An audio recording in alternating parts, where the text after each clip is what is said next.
Hi, everybody. Oh, thank you. Yes. Hello. Hello, everybody. Yeah, thank you very much. Well, let's get the show on the road, shall we? Hello, and thank you, everybody, for attending today's presentation. I thank you. I hope you all traveled safe. Welcome to the Clown Depot First Quarter Stonkholders Conference. Tonight, we've got a lot to say, but most of all, a lot to announce. I hope you'll all stick with me to the end, as I don't think you'll be disappointed with what you see. Before we get into that, though, let's get a little serious. The last year has been tenuous and has been a trial upon us all. A lot went on, and I think I speak for all of us when I say I'm glad it's over. I'm looking forward to a bright future that we all worked for. From those who are first-day chatters all the way to the Clown House superfans, we all put in the extra effort to try to make the world a better place. And here at Clown Depot, we know more than anyone else that to move forward, you gotta take a few risks. This past year, 2020,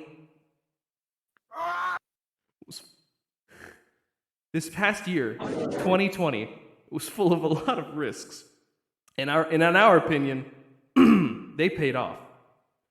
Everyone here in the Clown Depot family is astonished and amazed with the overwhelming support that we have received over the past 365 days.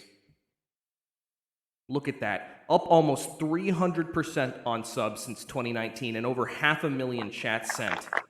Thank you. Thank you. Yes, thank you very much. That's no small feat. But this year, for 2021, we've decided to become dedicated to giving back. To truly complete the cycle of trust that we hold true and that the consumer holds true is a circle of giving. Just take a look at some of these slides. Wow.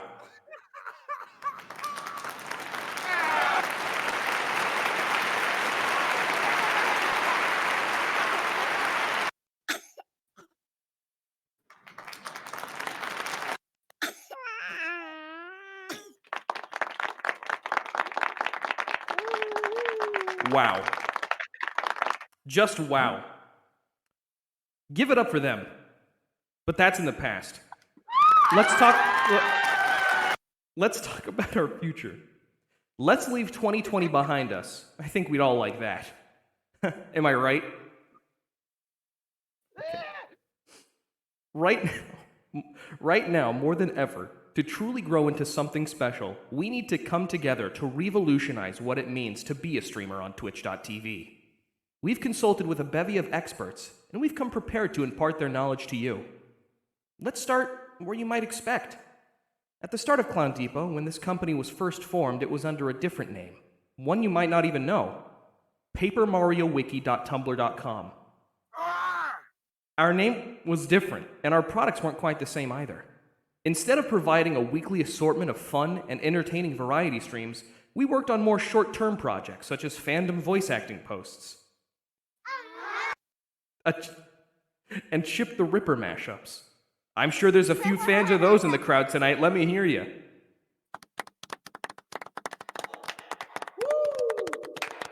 Thank you. To really recontextualize, reformat, re-envision, reimagine, pre-imagine, forward process, and beveled edge this idea, we brought on a consultant to compare and contrast how our lateral and parallel growth has played out. Let's hear it for him now.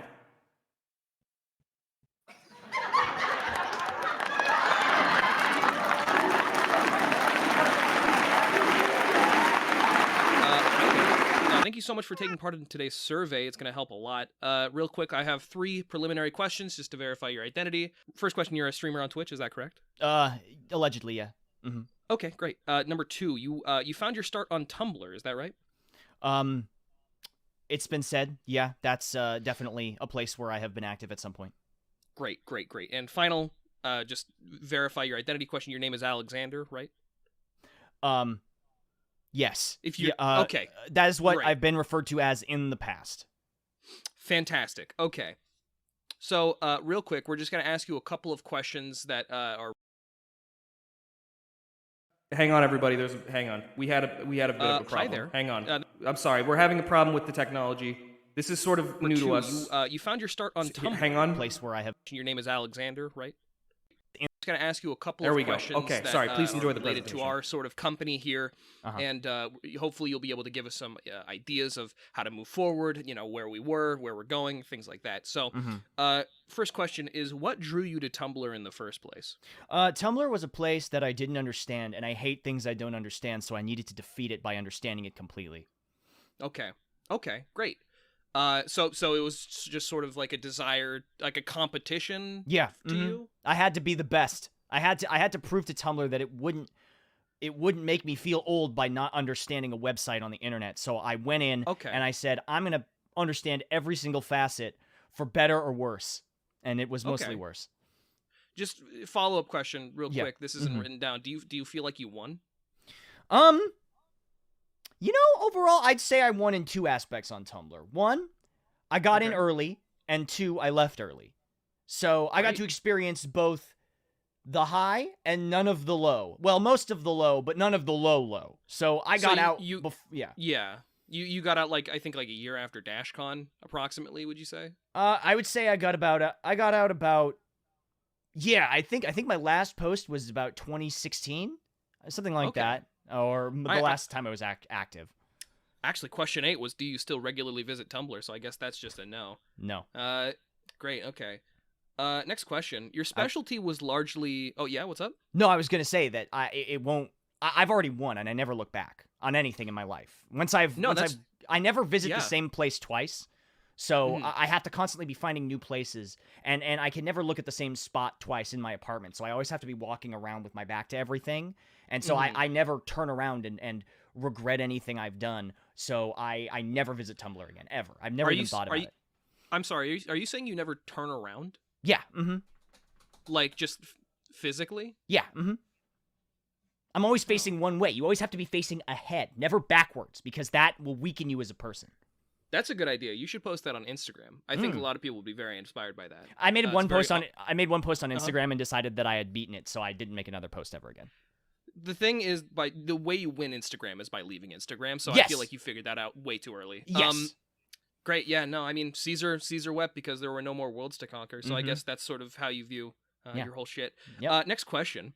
Your specialty was largely in fandom space. Did you enjoy the attention from that specific spotlight, or was it less that you wanted in terms of creative gratification, or what? It was something I found that I was good at in a subject that I enjoyed at the time. Okay. And I thought, okay, I can do this.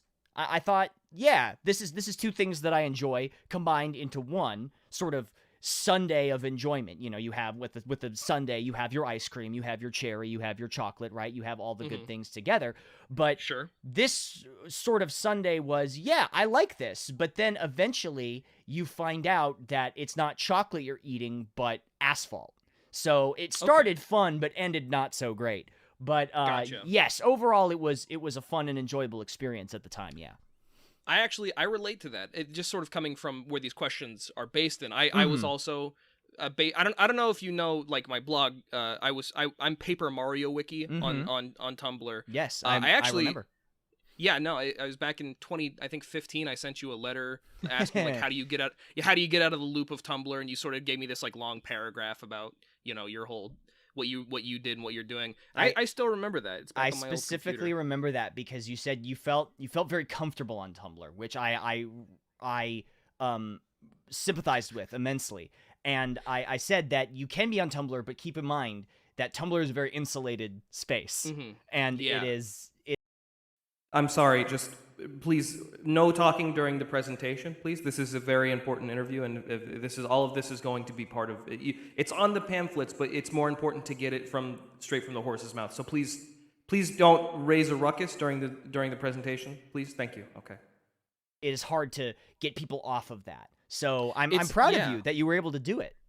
Thank you. I appreciate that. Yeah, no, that actually leads pretty well into our next question, which is Tumblr tends to be disconnected from other social media platforms. Did you find it difficult to find an off-ramp for that, particular website? I did and I did not. Well, for one, nothing's ever a challenge to me. It's Right. it's simply another thing to be conquered, right? So, Sure. But it's uh basically having to pull people off of Tumblr and be like, these are the things that I'm doing, and they're not on Tumblr. I had to be as straightforward as possible about it, essentially. Right. I had to say, Yeah, no. This is the thing that I'm doing, and it's not going to be found on Tumblr, and you will not find it here. Tumblr is just an outlet for me to reblog things that I keep wanting to say retweet, because I had this exact opposite problem where on Twitter I say reblog, and on Tumblr I say retweet. Fucking me too. 100%. Yep, I still say I reblogged it on Twitter, and people are like, "Excuse me?" Anyway, so yes, I would say these are the things I'm doing, not on Tumblr. I am not posting it there. Tumblr is only for me to reblog posts that I think are stupid, or me to post one sentence things. I was using it like a Twitter. And then I said, well, fuck this. I'm sorry, can I curse? No. Okay. Well, fuck this. I am going to use Twitter instead.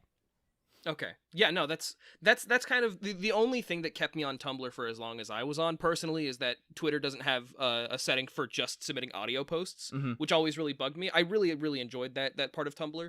I feel like that you can count the amount of people who got out of Tumblr and remained like sort of a big deal, like on one hand, like that one fucking Swedish guy, what's his name? Bald guy. Seth Everman. Yes, Seth Everman, yeah. ProZD. Yep, someone. I think technically me, because I don't know if you could say, like, I obviously I'm not like on the same echelon as you all. Oh, stop it. Which, yeah. Stop! Don't be so humble. Stop it. I'm Stop like, it. You're flattering me. Stop it. Enjoy it. I'm Enjoy sorry. it. I'm sorry. Sorry, everybody. I had to be voltage calmed. It's fine. You're fine. Yeah. Anyway, next question. Can you do the Tavros voice? Yeah, okay, sure. Just because you asked and because you were so direct about it, if you had like pussyfooted around the issue and said like, yeah, can you do that? I wouldn't have done it, but just because you asked, yeah, I'll do it. I feel like this is this is real quick going to turn into a confessional. My first Tumblr blog that was like within the fandom space, yes, was going to be specifically a Tavros Ask blog, like wow. using voice acting. Okay. 100% gonna. I was 100% gonna rip off your voice. 100%. Hey, all right. Thank you. Yeah, Hey, imitation is the highest form of flattery. So thank you. Yeah, that's why I fully endorse like black market Clown Depot goods, is because like I'm into it. You know, I'm pretty sure there's a whole strong bad email about that, but I digress. Yeah. Final question for the day, real quick. Okay. I want to say thank you so much. Were you associated with Aaron Hansen before the date of 1998? Before the date of 1998, not that I can recall. Okay. Follow-up question. Are you aware that Aaron Hansen killed my dad? No. Is that true? Hang on, I gotta text him. Aaron. Okay. Well, I'm just... Did you kill Clown Depot's dad? Send. This is kind of a big deal for me, so, you know, real quick. He's responding. Hang on. Okay. LOL what? I'm going to type it again in capital letters. Did you kill Clown Depot's dad? Sorry, this is in capital letters. And this is with... he'll understand. If you did the capital letters, you'll understand. Yeah. This is with multiple exclamation points and question marks. So he knows that I'm serious. Okay, good. No response, but I'll let you know what he says. My blood is fucking boiling right now. I'm so sorry. I had no idea. No, it's fine. But you had no idea? You promise you had no fucking idea? I had no clue. Okay, hang on. I have to make a call. Give me 1 second. I'm so yeah, sorry. of course. No, please, take your time. Alpha? Yeah, no association. Yeah, no, you're good to go. Okay. Yeah, roll out. I'll be sending you the 3 Bitcoins. Okay. Bye. I had a sniper trained on your forehead this entire time. Oh! Thank you so much for coming in. Yeah, Octo. of course. I really appreciate your time. Steer clear of that guy. Just like be like completely aware he isn't what he says he is. Just like Okay. kind of be aware of that. Now, Yeah, is no, he like awesome. are we talking like lizard person or what are we? In 3 years before I was born, Aaron Hansen killed my father with a piece of the aggro crag, and I've been hunting shit. him down ever since. Yeah, no, Nice. so Did yeah. he Anyway, steal it from someone else or did what do he you win it? fucking mean nice? Well, I mean, if I was gonna go, that's how I would want to go. I'm jealous. This interview is over. Thank you Okay. very much for your time. Goodbye.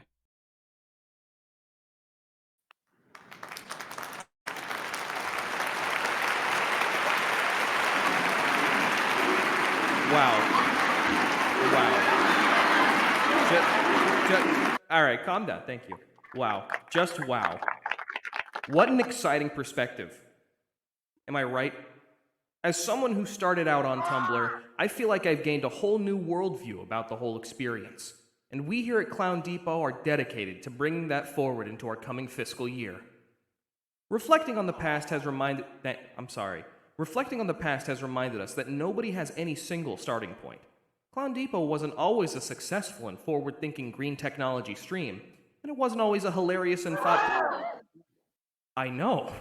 And it wasn't always a hilarious and thought-provoking microblog. As a matter of fact, before that we existed as Smaverage Joe. Sorry, I forgot about that slide.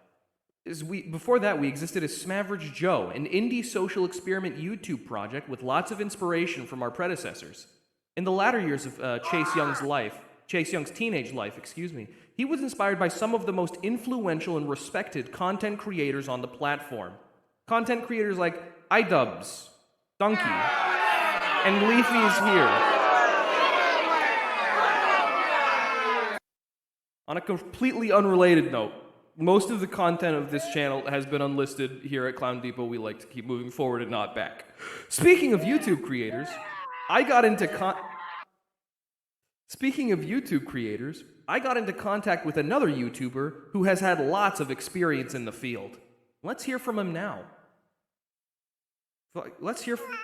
Exclusive.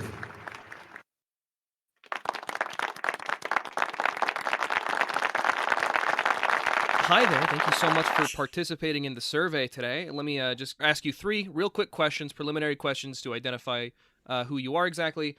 First question: you are a variety streamer on Twitch. Is that correct? That is correct. I am Tom Fox. Okay. Great. Well, that was question 3, but let's move on to question 2. I jumped ahead a little bit. I apologize. That's okay. No, that's fine, sir. Question 2: you started on YouTube as a Let's Player. Correct. All the way back in 2008. Great. Okay, fantastic. And final question 3: your name is Tom Fox. You've already Yes. My username is Tom Fox. My real name is Thomas O'Grady. I actually did not know that. Okay, cool. We're already learning something about you, Tom. So we're just gonna ask a couple questions here today. It's for our company. You know, I'm sure you understand. We want to sort of improve on the YouTube front. So hopefully you'll be able to give us some information, some data we'll be able to work with, take away, and hopefully we'll both grow from this. So, first question. How did you start on YouTube? Well, I started off as a hobby. I was perusing the internet around the time that Super Smash Bros. Brawl for the Nintendo Wii was coming out, and Classic. Yeah, just had to. I just had to get as much information as possible on that. I was so very excited for that launch, and I came across a machinima series by one Shippage. Currently, he works on a series called Starter Squad. He made one called Smash Brothers Machinima, called Smash Tasm. Way back in those days, and when Super Smash Brothers Brawl inevitably dropped, I was like, you know what? Let's give this a shot. So I gathered a group of my friends, and I made by today's standards, a terrible series, just full of unoriginal jokes and fourth wall breaking.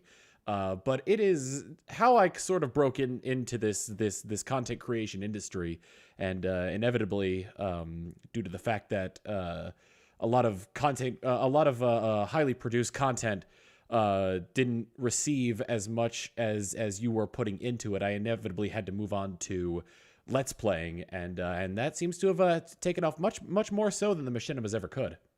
Gotcha. And just for my own curiosity, what was the name of that series that you made? Oh, that was called Smash Fighter.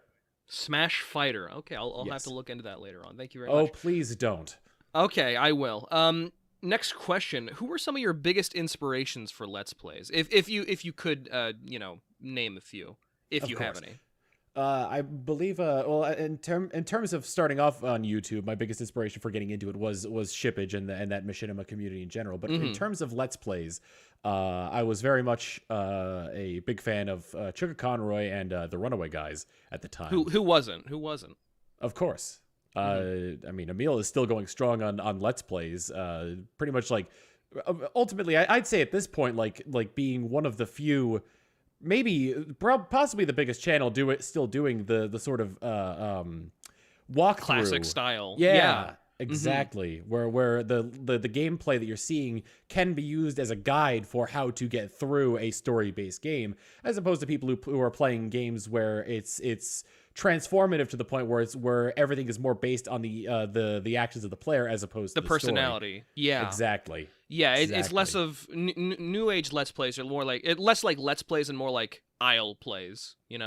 So yes, you're more there for the personality of the person playing the game than really the game itself. But in Chugga Conroy's case, I think he gets a nice mix of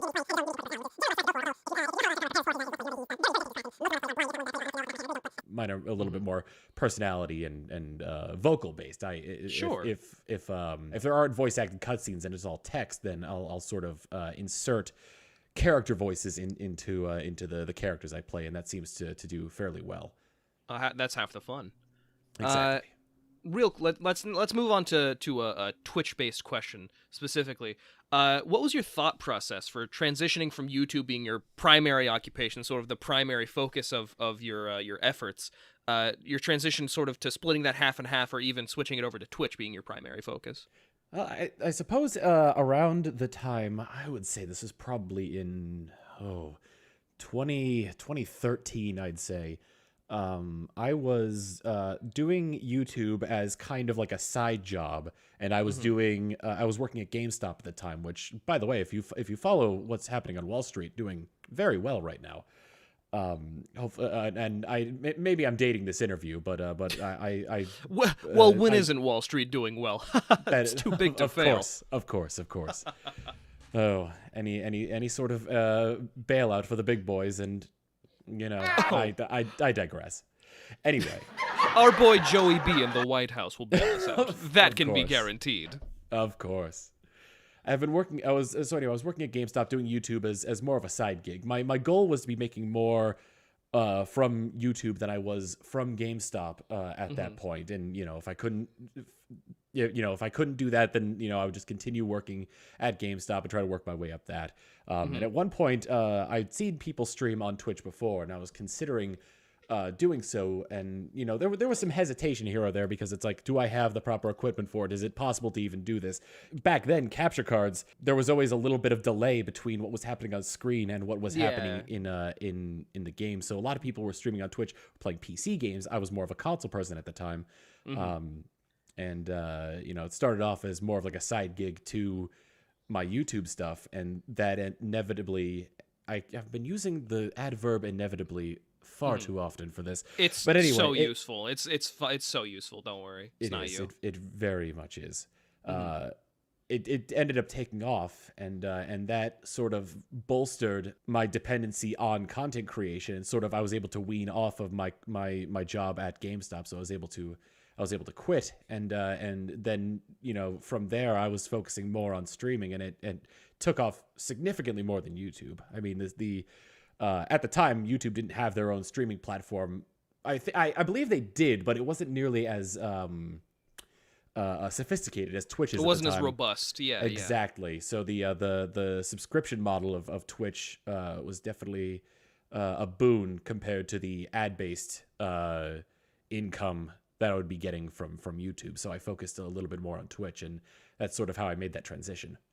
Okay. All right. Great. How did you? This is sort of also related to the transitional part.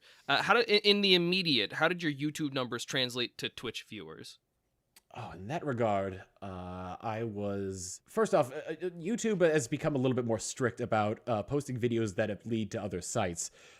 This was primarily to quell things along the lines of piracy. People posting videos where it's like, oh, full episodes of this TV show if you follow this link. But that unfortunately had some side effects that had negative consequences towards people trying to advertise their streams on Twitch. But back in those days, I would post videos quickly advertising that I was live on Twitch at that point, and then promptly delete them or just like save them for later if they were entertaining enough. And that was able to garner me an audience on Twitch rather quickly because I was able to take I was able to appeal to people who followed my YouTube channel that wanted to see more content than what I was putting out on YouTube, and also, have some form of direct interaction with me. And that would end up being that ended up garnering them to follow me on Twitch. And back then they didn't have affiliate, so I was mostly just doing it as a hobby, just sort of a side thing, seeing where it would go. And from having that following on YouTube, I was able to hit the quotas that Twitch would require of streamers, at least for the time, to apply for a partnership, and that's where it would end up going. Okay. All right. Great.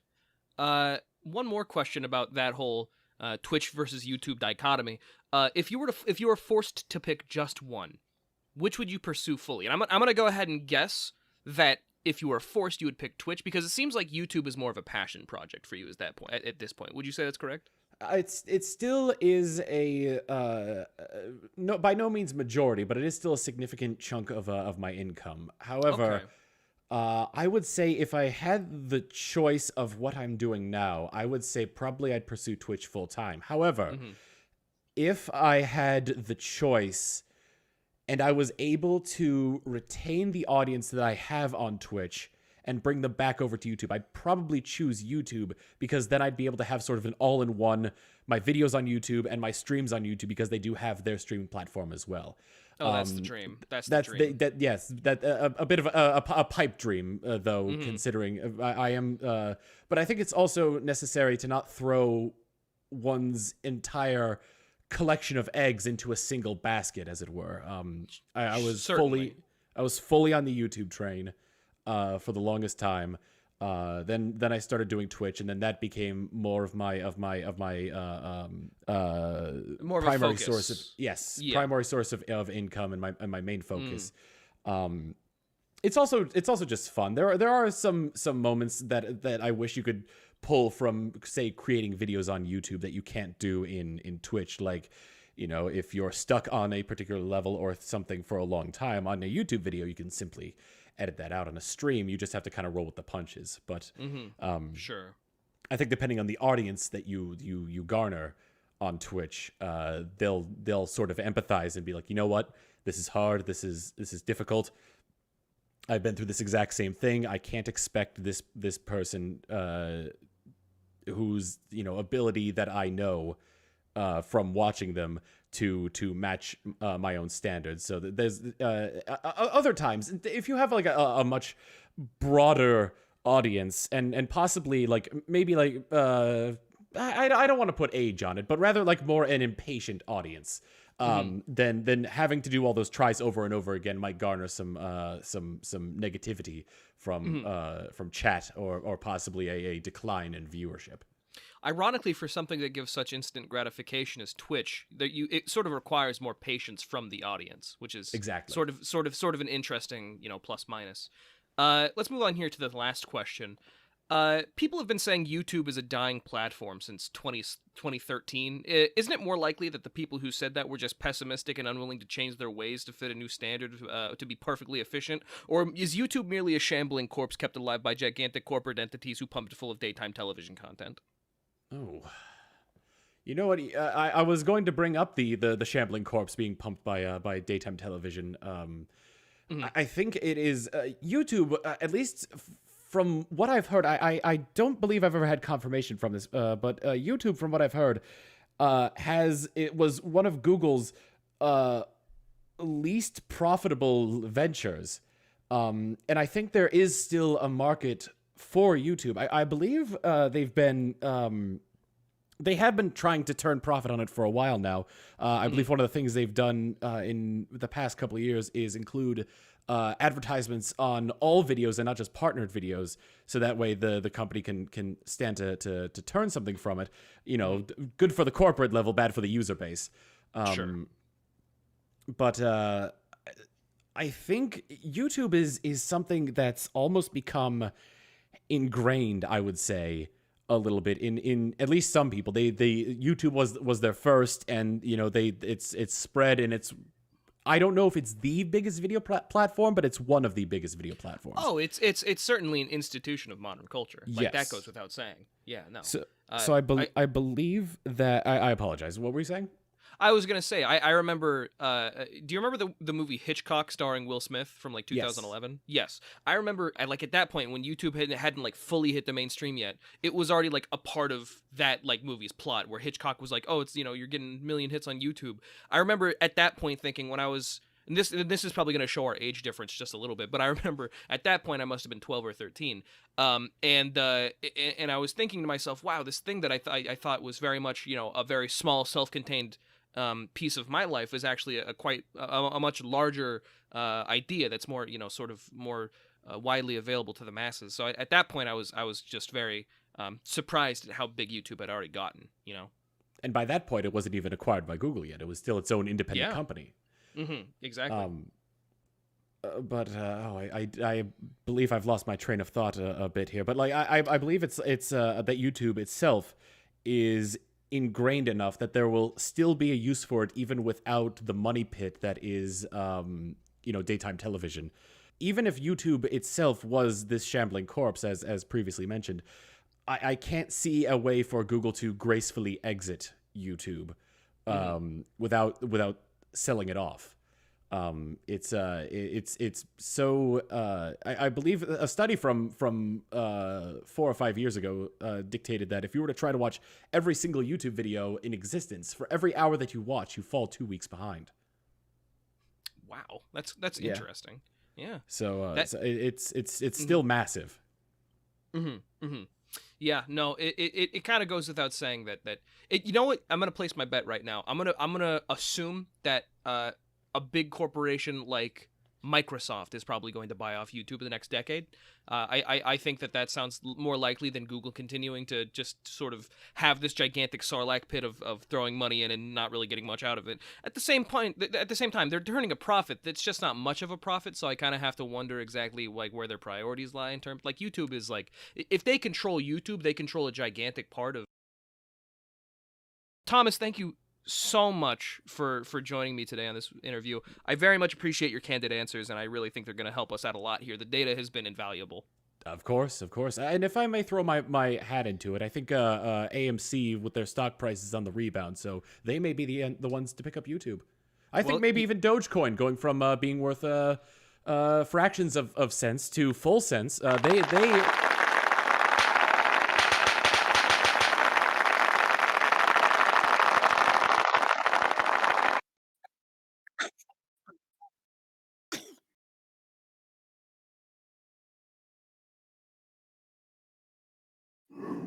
I forgot to unmute my microphone. I'm sorry, everybody. The microphone was not on. Tom went on for another 27 minutes talking about the crypto market.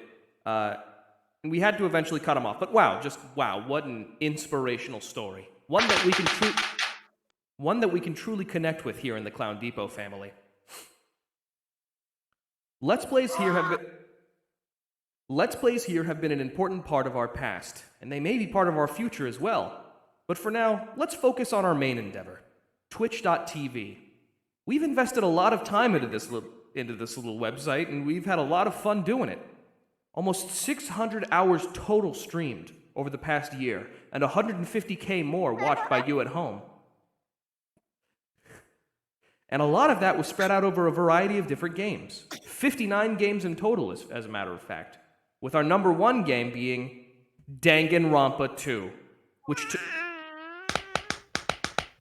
took up 10% of our total stream time. That's crazy. But imagine this. 2 games taking up almost half of your stream time. That's insane. But that's the life of a category of streamer that are almost antithetical to our streaming brand. We sat down with a specialty streamer to get a scoop on just what makes them tick, and hopefully to give us some interesting ideas moving forward. I hope you're all excited.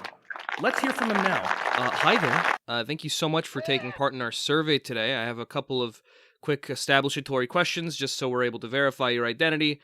First question is that you're a specialty streamer on twitch.tv, is that correct? Yeah, I do that. All right, great. Second question, you're Irish, is that right? My nationality is Irish. In fact, I used to have dual nationality. I was British and Irish because I live in Northern Ireland. And then I had to, well, I didn't have to, but it made it a lot easier. Whenever my wife moved over to Ireland, it made the process a lot easier for me to denounce my Britishness, because that made the process much cheaper, because I went through Ireland rather than going through the UK. And it really sucks, because fuck, it means I can't be knighted anymore or join the Royal Air Force. Well, I hear that Twitch streamers are getting knighted a lot more nowadays, so you really lost out. Right? I'm really sorry to hear that. Yeah. Fucked. Moving on though. Your name, just real quick, just to make sure we got who you are. You're Lee. Your name is Lee. Is that correct?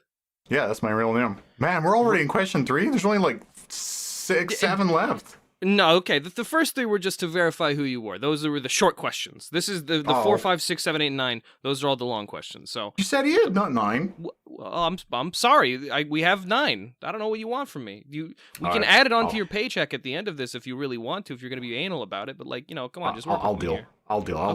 Thank you. Okay. I appreciate you. Octopimp did not give me this much trouble, so I would give- thank you. I take that as a compliment, but fair. Okay. Anyway, first question, or rather, fourth question. To you, what is specialty streaming? Man, I have no idea. I definitely wasn't prepped for this in advance. Specialty streaming. It's a streamer who specializes in a certain genre, usually. Most likely a genre of game. So, if you're a specialty streamer, I would expect that the person specializes in fighting games, racing games, shooting games, RPGs, and all that sort of thing. And then there's a couple of other specialties like, I don't know, I specialize in having a VTuber presence or a specific type of personality, I guess.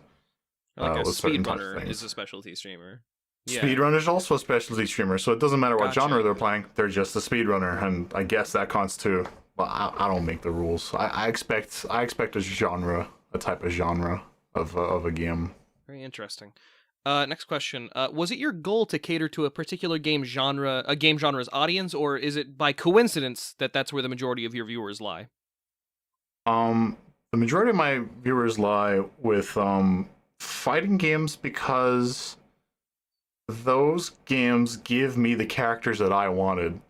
I definitely didn't ask to like fighting games. I played them very casually. I played Street Fighter 4, and I would spam moves with Cammy, and I thought I was hot shit, but really I was just spamming DPs, and then people over the Xbox Live microphone would be like, wow, this guy fucking sucks, and then I'd be really sad and move on, or stop playing video games. But Great. Marvel vs. Capcom 3 came out, and they gave me Beautiful Joe, Phoenix Wright, and I was like, oh, I'm playing this game. So I just played it, and I just wanted to show people. I wanted to show anyone who cared about how cool these characters could make silly looking cool combos. And I guess most of America was like, hey, we like that stuff. And that transitioned to other fighting games and a couple of racing games, I guess. So it's mostly coincidence. It's just that's where your interests lie, and as a matter of course, that's where the majority of your viewers sort of ended up cropping up. Is that would you say that's accurate? Yeah, I've always been someone who wants to show people video games. As growing up, I live in Ireland, so it's a very different situation now. But back then, video games were actually the weirdest, most nerdiest shit you could do. I know people would be made fun of for being a nerd, but over here it was kind of like it just wasn't a thing. So you'd feel alienated, not bullied. Just like, why are you spending so much time playing these games? They're not drinking or sports, Right. So I would literally go to households. I would play video games for anyone who would be willing to watch, and I'd be like, hey, I can play Sonic the Hedgehog 2 this fast, and I would do it really fast for as many people who would like give me the attention of their day to look at it. And I guess that transitioned to me trying to make funny, entertaining enough videos for other people who want to watch that stuff, whether it be showing off or doing something that's funny or something that was really stupid that I did that I thought was still funny. Anything to get a laugh or make people more interested in the games that I love for, you know, the same sort of reasons. So people from America just seem to latch onto that a little bit harder. And I'd say like at least 95% of the people who watch my stuff are from America. All right, got it. Very interesting. Next question. Do you feel like specialty streaming has made networking with other creators easier or harder? Oh, it's definitely easier. 100%. How so? Because with the likes of, I mean, especially Twitter, you can see hashtags of particular games or ads of game titles. They'll get shared around, and people who are enjoying the same games will see the same fan art, fans, speedrunners, or players in that kind of game, and then they'll share it around, and they'll be like, well, I know that person. That person really likes the same game I like, and they have so and so many followers, so that means that's their thing. Man, I sure wish I could maybe talk to them. Oh wait, I can at them on Twitter, and if they don't get muted, then maybe they'll collaborate, and that's how people are getting together more. There's also Discords for like Smash and stuff where, you know, it even goes down to like the character people play. Like, oh, I play Captain Falcon. There's a very specific Smash 4 Captain Falcon Discord that's maybe still alive, where, you know, people go there and be like, all right, let's share the fact that we all just do the same thing. Hooray. That makes, you know what? That makes a whole lot of sense. Next question. Do you prefer specialty streaming to any of the alternatives? Like, you know, for example, you know, variety streaming, or, you know, working on YouTube full time, or anything like that? It's a lot easier. I don't prefer how it feels. It's great that people will show up every time I'll stream like the Dragon Ball and I dunk the Gokus, hooray! But Classic. The classic line. I try to only bust that line out, you know, once per interview, but Yeah, it it is kind of your like catchphrase. I dunked the Goku, hooray! That, you know, yeah, that's kind of like what you're known for. And so I honestly like I appreciate, because I hope that's not gonna like be added to the tab. Because I understand, you know, this is a very premium interview. Again, we'll be getting into no. You get the first 3 for free. You get the first 3 for free. Oh my god. Yeah. Oh my god. Okay, I was worried. Great, thank you. But you said it twice, so now we're done. That we're out of freebies. So okay, you know. okay, then I won't say it again. No problem. Oh. Okay. So like whenever it comes to like doing the streams and stuff, and people showing up for the specific stuff that I do, like the regulars, the Mario Kart, Dragon Ball, maybe Siege. I really like Siege, but that's still climbing somewhere. That's grit. I cannot be more thankful that I have that stability in my life or / career and my job and whatever I do. I'm so glad that I can fall on that and do that and provide people with, like, people will come back and be like, man, I can't believe you dunked the Goku. You made my fucking day, dude. Have subscription. Oh, I'll be back next time. And I'm like, all right, if you still like it, that's super fucking cool. I'm happy to keep on doing it too. However, YouTubing and or I'll just tackle the YouTube aspect first. Doing YouTube stuff, making content, whether it be on the same thing or anything else, the feeling of accomplishment is so much greater whenever you edit something yourself and then put it out there and people like that instead, because that can go much further. It's just a much harder ratio of work to result, you know? Mm-hmm. Yeah, Like, that makes sense. It's much more processed, and as a result, more process. Yeah. I used to have a YouTube channel where it would be heavily edited videos, so I completely understand where you're coming from. And you know where I'm coming from. It Yeah. sucks. There's so much work that has to go into it. It takes so much time, and nobody knows that you're doing it until it's finished. But whenever it goes up, even if it's not like you know, hitting the numbers, you still feel much more accomplished with, like, hey, I could even watch back on this, and that's much more fun for me to look back and be like, I created that. People laughed at that. and it took a lot of work. It took a bit of specialty, and that's why I haven't taken up really any editors to help me with YouTube stuff. I just want to keep that to myself. That's the reason why I do it, because I like being in control of that. Because if I don't do it, then I'll never do it again, and that would suck. Yeah. Plus, it's nice to maintain your vision. Make sure that it's exactly the way you want it to be. I'm picky about it because I'm allowed to be, basically. Because I understand the fact that, like, hey, people need their content. You got a business to run. Well, my business on Twitch, so the YouTube stuff that's on the side. I'm allowed to be picky and bossy about that. That's my stuff that goes up whenever I feel like it. And man, there's been a hell of a drought lately. If you're listening to this interview in current time, because I've been finding it difficult to get motivated to make stuff happen. But stuff's I've been working on like 10 different videos at the same time. But I don't want to get off the topic, because the other thing I wanted to point a finger on is the variety streams, which is like any games as opposed to the specialty streams.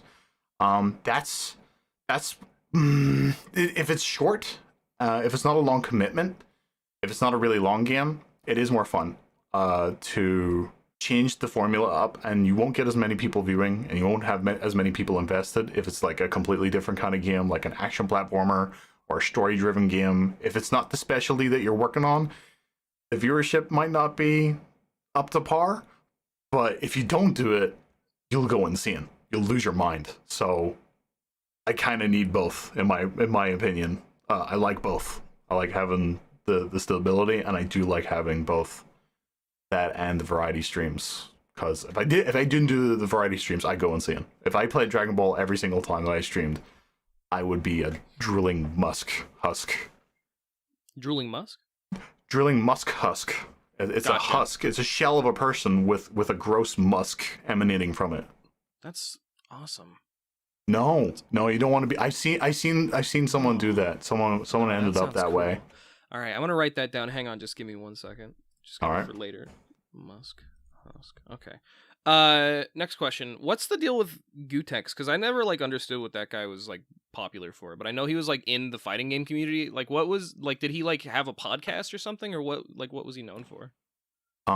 Man, I sure am put on the spot because I'm not the guy to give you all the details, but Gutex was part of. Oh god, here we go. We pause the interview here, or Thero Okay. types in. Oh, are you cheating? Are you cheating at the interview? I want to fact check myself before I say this isn't an open book interview, my friend. I believe it was called Cross Counter. You believe after reading on Google that it was called Cross Counter? Well, I'm pretty sure it was actually on a channel, but yeah, Cross Counter TV is the channel, and he was part of a show with who's the other fine fellow? Yeah, Mike Ross.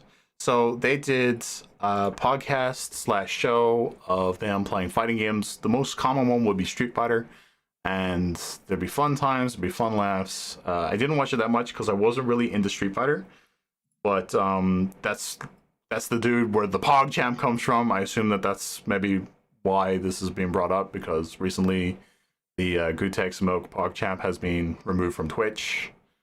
Thus a big spotlight's been shined on him. Basically, I don't really know what happened, and I have no authority to comment on it, but all I know is he went into the future. This isn't about the death of Gutex. This is about I know about all that shit. I personally don't give too much of a shit about the guy. I just wanted to know what he was. Well, and what else is there to know? I don't know. I just wanted to know. He went what to the his deal future. was. He went to the future. He can't. Yeah, no. Have you not seen him? He went to the future, dude. For why? Why did he go to the future? What? If I type it in, I'll show you. Okay. Future Gutex. All right. He went to the future. Came back. He showed up one day, and he looked like this. He came back with a big Matrix Neo jacket and goggles, and a crazy hairstyle. He completely changed. We don't know what he saw in the future. He just showed up one time to a tournament like this. I'm putting this on screen now for those watching the interview. Well, I guess you heard it here first, folks. Or probably not, but if you no, not here. No. He's literally dubbed Future Gutex. This was a while ago. This was a few years ago. Oh, and, okay. Yeah, we don't know what he saw in the future, but it mustn't have been good because You heard it here last, folks. Future Gutex.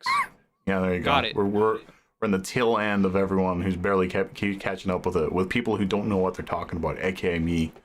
Gotcha. Last question. Are you aware that I could beat your ass in Super Smash Bros. Brawl? You could not. No. What? Well, I find that hard to believe because I feel like I don't even need a high tier. Like I don't need to pick Meta Knight or whatever. I'll beat you with Kirby. Are we You know, playing so- online? Well, no, because the online's like there's no way I can't like guarantee Because this. you can't I can't beat me prove it to online. you. Oh, I can guarantee that you would lose online because I would pick Ike and I would just do up smash. Well, I'm not so sure. I'm not so sure that that's the case, but I appreciate the sort of fighting spirit that you have, and I think that's probably why your fans love you so much is because you just no matter how much the odds are against you, you just keep putting your all in like you're gonna win. And I think that's really earnest. Smash Brothers Brawl. It's so funny that you talk to me like I might not be like totally into Brawl whenever it was about, because everyone was like, why are you playing Brawl? And I'm like, because it's got better characters, it's got more characters, it has Sonic the Hedgehog, and it's got better music. And they're like, Well, yeah, but they trip. regardless of the game's quality, I just what's important here is that I could beat you, and I think that's what's the takeaway from this particular question. But that's perfectly fine, and I'd like to thank you so much Listen, for Chase, it participating. was one fucking time, all right? You have to beat me in a first to 3. Stop fucking bringing up the fact you Well, beat me one time in fucking Smash I don't Brothers see Brawl. why I'll- I don't see why I'll beating you kill 3 times I'll in a row find you and I'll kill is you important. in real life. Get over we're here. gonna cut- Get the fuck over here. Come no, here. no.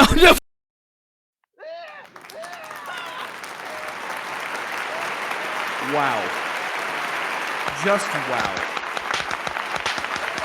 At this point, our consultant became aggressive, and we had to cut off our time, a little shorter than we anticipated. But the time we were able to spend together with him while he was still docile was very eye-opening, and it gave us a great insight. It gave us a great insight into the mind of a specialty streamer. As we approach the climax of our stream, I think we can all agree that we've got a lot to reflect on thus far. From the extreme highs of fandom voice acting on Tumblr to the low rumbling victories of playing Siege for 200 hours on stream, we've learned a lot about a lot of interesting people. But we've also learned a lot about ourselves. The people we choose to compare ourselves against are naturally going to be what informs our self-image, and that's why it's so important to reflect on the media that you choose to ingest. Self-awareness is in very low supply nowadays because we're so quick to take what other people tell us is to be law instead of reflecting on who we want to be. And in 2021, we plan on continuing our efforts to be exactly who we are without pretending to be something that we're not. Nobody can be Clown Depot except for us. And who we are is a variety stream with a lot of spunk. But we're not quite the best, so we decided to get in touch with somebody who has a lot more experience than we do. Why don't you take a listen? Exclusive. Hi there. Thank you so much for taking time to take part in our survey. I got 3 preliminary questions to ask you real quick just to make sure you're this person you say you are, confirm your identity. So I've got 3 questions. 1, you are from New York, is that correct? I've been told. Okay, great. You're a variety streamer on twitch.tv. Last I checked. Great. And your full name is Vincent. Vincent. Great. Correct. All right, I'm going to go ahead and call you Vince if that's okay. So, Vince, I got 8 questions here, and you can answer them however you'd like. First up, how does variety streaming work for you? Variety streaming is a way to stream without committing to a single video game. Mm-hmm. Okay. I'm able to, look around, say, oh, I've got that game. Oh, I completed that game 10 years ago. Or, oh, here's this weird streamer bait game on Steam. And I'm going to stream all of those things, but I do 2 a night. And then for extra variety, my Sunday streams, that's where I do a lot of variety. And usually that variety is pretty bad. Like just really like weird, bad games. Mm-hmm. Sometimes they're good, but the idea is variety and not sticking to one genre or game. That's how I do it. Gotcha. Okay, great. Question 2, how many games per night is your comfortable upper limit? Well, on Sunday, it can be a lot. Mm-hmm. You see, on Sunday, that's where the trash gods bestow me like this goblin brain, where I'm able to stream up to probably like, God, I can visit up to 20 games or so for a little while each. Not like a whole big stream of each game, but a little bit. My comfortable limit is 2 games. I do like 2 hours per game on weekdays, but then on Sunday, I'll go through like collections of like, so let's say, scummy Mario games. You know, what classifies a scummy Mario game? It could be anything. It could be something that someone made in 1999, and it's just something a little bit off about it. And that will be, a collection of maybe 12 to 15 games, and I'll just go through them and just check them out real quick. And the scummiest Mario game will win. There's no contest. Gotcha. That's very interesting. All right, I'm gonna go ahead and write that down real quick. Scummy Mario wins. Hmm. Okay, great. Question 3: how far in advance is your nightly schedule assembled?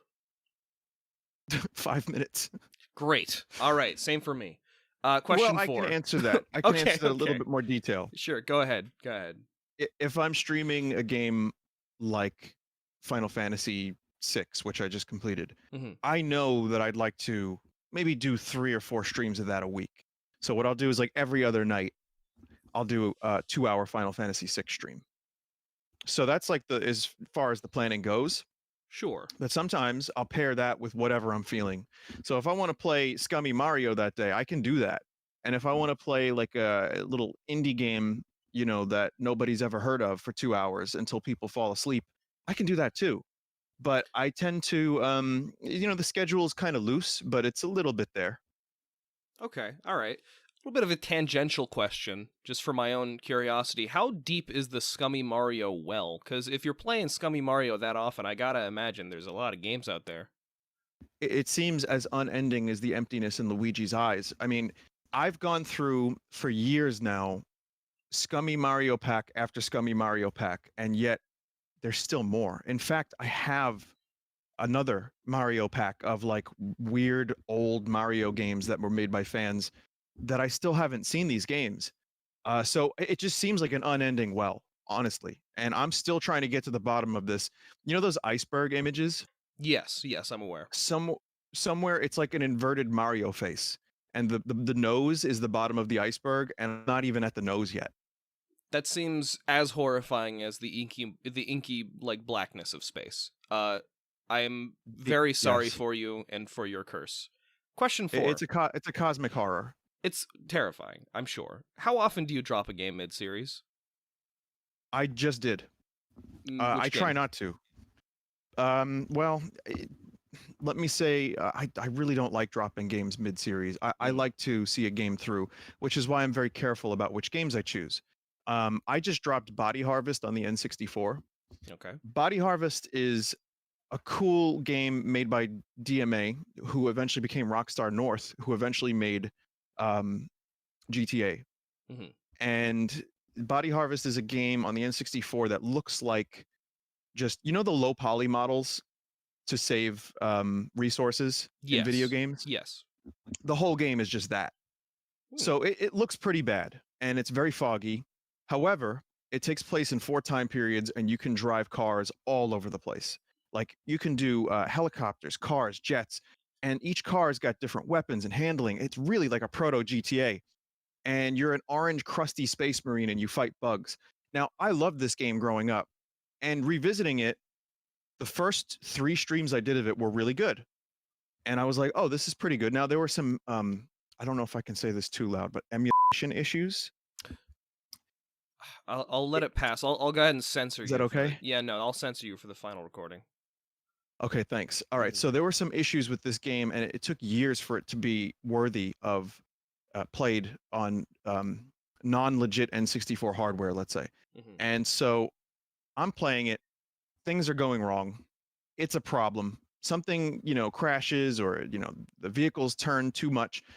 But I powered through because it was a really fun, exciting game for a little while there. My audience kind of liked it, sometimes didn't. But I got to a stream of it where I got to this section where you're in America in the 60s, and it was just awful. Like, it was backtrack galore, vague, objectives, and I almost never drop games. Mhm. I had to drop it. It was just annoying me too much. Now, I still hold that Body Harvest is like kind of a hidden gem of the N64 library. It's a bit of a cult classic, but it didn't age very well. And sadly, with emulation issues, it becomes an even worse experience. Sorry, I just So wince every time you say it. I'm sorry you had to hear that. No, it's okay. I'm just a very purist streamer, but I digress. Question 5. Has YouTube been instrumental in your growth, or has the traffic it has brought into your stream only acted as a supplement to the numbers you already had? Well, YouTube has been a complex thing because I started on YouTube a couple months before I started streaming, and YouTube was always well, at first it was just a place to post silly things that I recorded.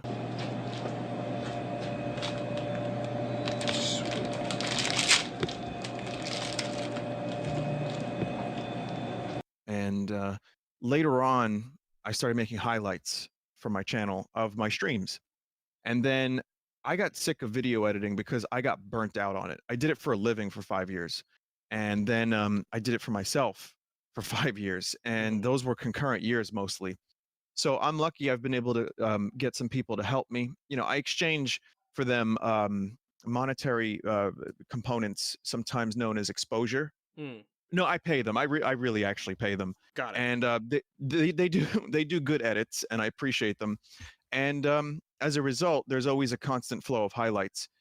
Now, I'd say some of my videos, like the Mario corruptions, they kind of blew up, and that definitely helped get more people to my streams. That's when I noticed a big influx of people. And then in recent years, it's kind of leveled out, where I would say the growth on my channel, as someone who streams every night, there's going to be like a couple new people. And then over a year, you might turn a couple people into a couple hundred. And so that's been nice, but also the YouTube growth has kept it kind of a steady growth as opposed to a boom. Got And it. so some people that see my highlights might join in for a little bit and be like, hey, this kind of sucks. How come all the funny moments aren't strung together? Or like, hey, this kind of sucks. This guy isn't funny every minute and a half. And so sometimes they leave, sometimes they stay. But it's been let's just say a symbiotic relationship, almost like a parasite, like you know, on like a brother, like a tall plumber, you know, Sure. who hangs around his red brother. I'm not sure I follow, but I'll just go ahead and take your word for that. Question 7. What's a key piece of information that you learned later in your streaming career that you that seems obvious in retrospect? If you can think of one. In retrospect, Yeah. the piece of advice, or like the thing I wish I could learn, is a lot of things you just have to feel comfortable. And when people grill you over a thing that maybe they don't like, say you're playing a game that you like and they don't, you know, I make little comments, but I don't get hung up over it. Whereas if someone came in to watch my Chrono Trigger stream and someone was like, hey man, this game sucks, and I'm like, wait a minute, this is my favorite game, you can't do that, that would maybe bother me. But the more I do it, and you know, the older I get and the more experience, the less comments like that bother me. Or like, hey, streamer suck. And I'm like, wait a minute, I don't suck, do I? A little bit. But then I kind of realized, well, it's okay because there's so many people here. I'm just going to keep moving, and I'm going to focus on what I want to do and the positive aspects of streaming. And I'm not going to let people that don't like a game I stream upset me. And I'm just going to keep streaming. Mhm. That said, if a game that I stream is really not good, or if it's really losing my audience, I'll notice, and then I'll take care of it from there. Mm-hmm.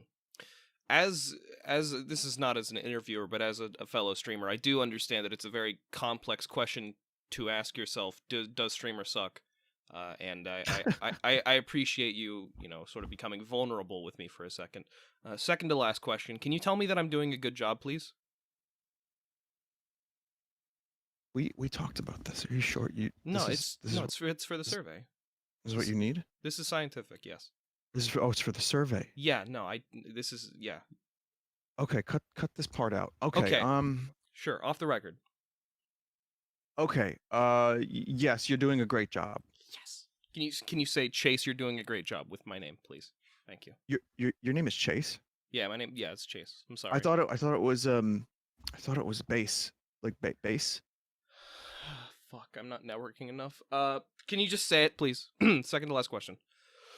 All right. Let me see if I can get this right. I got it. Let me see. How do I do this? Okay. Chased.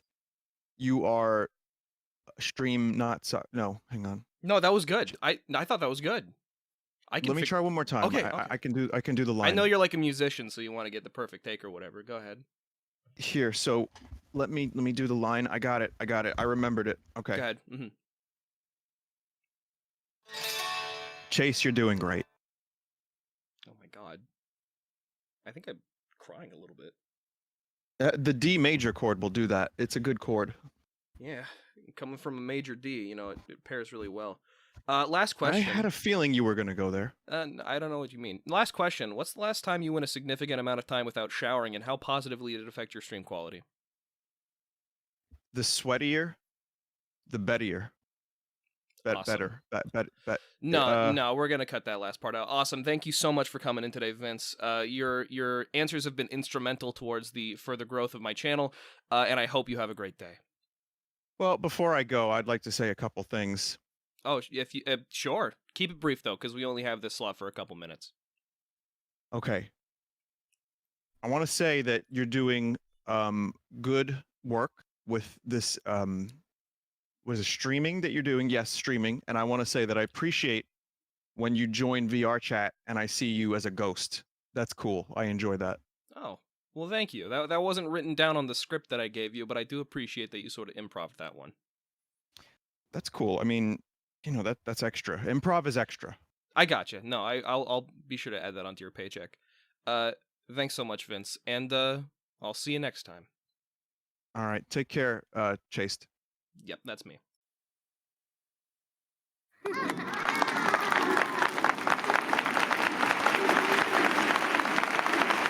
Wow. Just wow.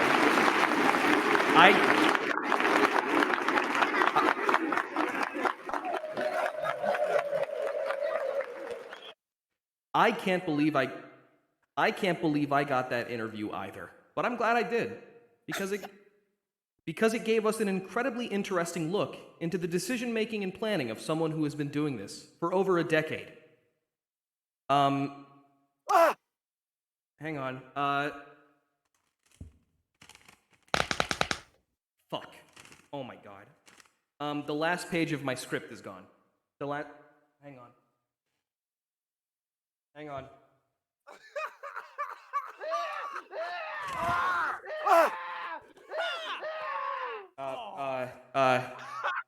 Okay, well, fuck. Oh, Jesus. Fuck. You know what? I'll just improv the finale. Everybody, I would like to thank you all for coming to our 2021 Stonkholders meeting. Excuse me, I'm so sorry. And I think we were able to accomplish a whole lot today. Click. Hang on.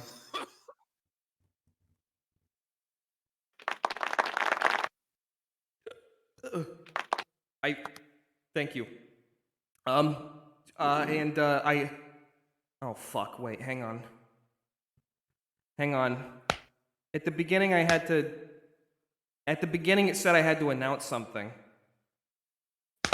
Hang on, I have to go find something to announce. Hang on. Fuck.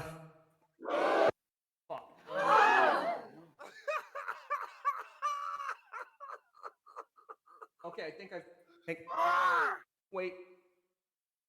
I think I got something. Hang on. Give me 1 second. Who brought their fucking baby? What the hell? Okay, hang on. Okay. I have something. I found something to announce. Okay. This wasn't slated to go up until summer, but here's an announcement. Here's an announcement that I have, and hopefully it'll be good enough. So let's take a look at that. Just say you're bad at the game and move on. I am bad at the game, but it's not all my fault. Oh, my name's Chase. I'm bad at video games.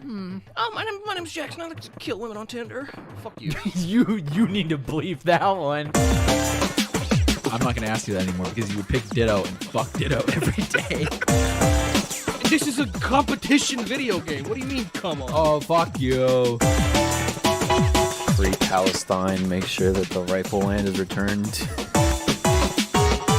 I was thinking about it the other day, how easy it is to kill another person.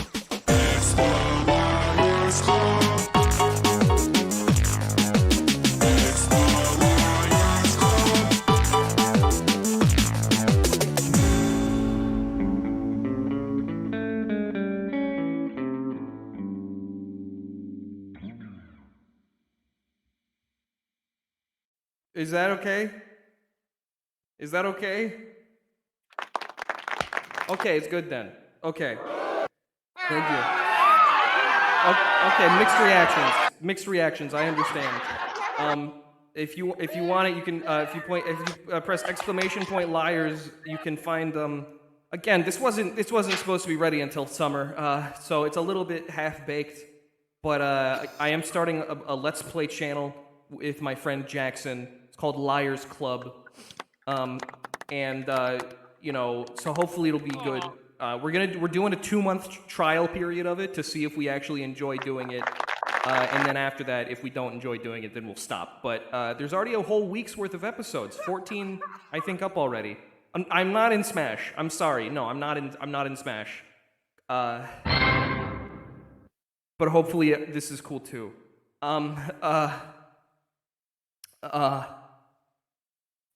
Bye.